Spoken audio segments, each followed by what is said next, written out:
Hello again to another Agricultural Reacts, and I'll be watching why Central Europe is banning Ukrainian grain imports from TLDR News EU. I watched multiple videos of theirs in past, and I made reaction to theirs why Iceland doesn't have an army recently as well. They're always very informative, very on topic. So let's just get into it. Okay, and it's here, and just change this here. Millie is in front of me on the table, just laying down flat. So this video is brought to you by Brilliant. you might hear her Over the weekend, pouring. Poland and Hungary announced that they would be, at least temporarily, banning the import of grain and other foodstuffs from Ukraine. The EU agreed to lift all tariffs and quotas on Ukrainian imports back in May of last year, when Ukraine was struggling to export via the Black Sea. And while the measures provide Ukraine with a large export market and a much-needed source of foreign currency, cheap Ukrainian grain has undercut farmers in Central and Eastern Europe, who have been pushing for a U-turn since the beginning of the year. Unsurprisingly, this didn't go down well in the EU, not least because it puts even more strain on the Ukrainian economy, but also because customs are supposed to be decided by the EU at the supranational level, not by member states. So in this video, we're going to look at what's happened, why it's provoked such anger in Brussels, and what all this says about Europe's attitude to Ukraine.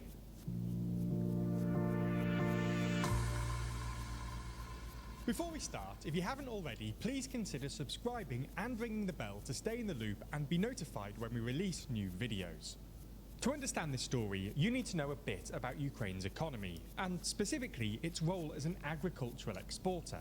As we've detailed in previous videos, Ukraine is an agricultural export powerhouse, sometimes known as the breadbasket of Europe. Ukraine has the most arable land in all of Europe, excluding Russia, and before the war, Ukraine's food exports provided the calories to feed about 400 million people. Ukraine accounted for something like 10% of the world's wheat exports, 16% of its maize, and roughly 50% of its sunflower oil. Now, if you looked at a map, you might assume that Ukraine used to export most of its produce to Europe.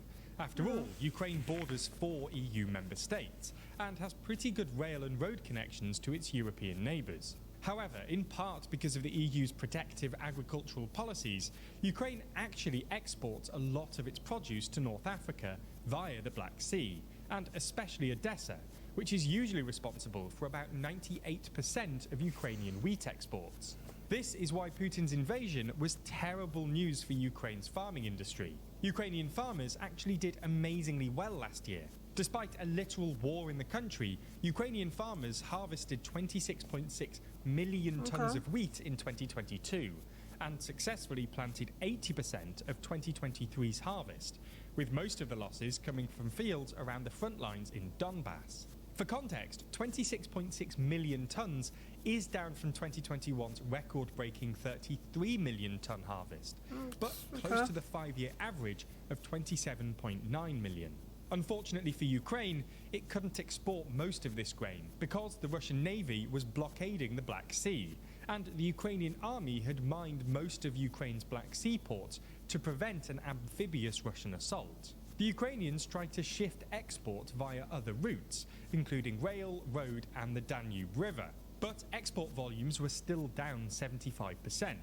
And by April, there was something like 20 million tons worth of produce just stuck in the country. Things were made slightly better by the Black Sea Grain Initiative, which was brokered by Turkey and the UN, and allowed Ukraine to export some of its stuff through the Black Sea. But because every shipment had to be checked by Turkish authorities, only a few million tons of food was actually exported via the Black Sea. The high cost of shipping insurance reduced export volumes even further, and Ukrainian farmers were left sitting on millions of tons of foodstuffs during an international food crisis. This is why, in May, the EU announced that, in order to, quote, mitigate the negative economic impact of Putin's invasion of Ukraine and support the Ukrainian authorities, it would be removing all trade barriers on Ukrainian exports, allowing Ukrainian food to flow freely into the European single market. While this measure was originally supported by basically the entire EU, Ukraine's foodstuffs have undercut European producers, provoking outrage in Central and Eastern Europe. Not only does Ukraine produce a lot of food, but the weakness of the Ukrainian hryvnia against the euro means that it's cheaper than European produce. This means that European producers can't compete with Ukrainian producers, and even if they can sell their produce, the flood of Ukrainian foodstuffs has brought prices down across the board. This first became an issue in January, when at an EU farm ministerial meeting in Brussels, agriculture ministers from 6 European countries, Poland, Bulgaria, the Czech Republic, Hungary, Romania and Slovakia, demanded limits on Ukrainian imports and compensation for affected farmers. In a joint position paper, the countries argued that, while they supported Ukraine in its fight against the Russian aggression, the dramatic rise in Ukrainian food imports, which are up by more than 10,000% year on year, have caused serious market disturbances. 10,000%? While they stopped short of calling for a reintroduction of tariffs, the countries involved asked for compensation for their agricultural sector and for the EU to actively redirect Ukrainian produce past Central Europe through to Western Europe. While the EU did dish out some compensation for the agricultural crisis reserve, this wasn't enough apparently. So last weekend, Poland and Hungary decided to take matters into their own hands and unilaterally limit imports of Ukrainian produce into their countries until the end of June. This came after both the Polish and Romanian agriculture ministers faced calls to resign, to which the Polish minister eventually succumbed. And it's probably not a coincidence that quite a few of these countries have elections coming up. Bulgaria is still yet to form a functioning government after its 5th election in 2 years. So we'll probably have another one sometime soon. While Poland's ruling Law and Justice Party are due to face the electorate later this year. Law and Justice won the 2019 election with strong support in rural areas, and they need farmers on their side to guarantee another majority. Anyway, this didn't go down too well with the European Commission, who stated on Sunday that trade policy is of EU exclusive competence, and therefore unilateral actions are not acceptable.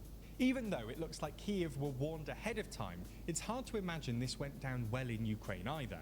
After all, agriculture now accounts for a majority of Ukraine's exports and represents a critical source of foreign currency. On top of that, Russia has recently expressed doubts about extending the Black Sea grain deal, which is scheduled to expire in the next couple of weeks and would further limit Ukraine's foreign currency inflows. This also doesn't bode well for Ukraine's prospects in the long term. If Central and Eastern Europe are unwilling to even let Ukraine sell its grain in Europe, it's hard to see them maintaining their ironclad support for Kyiv in a long war with Russia.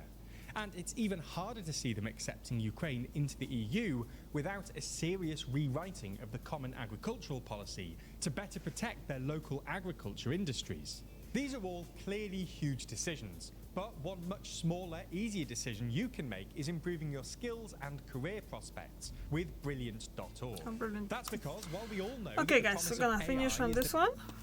And... Well,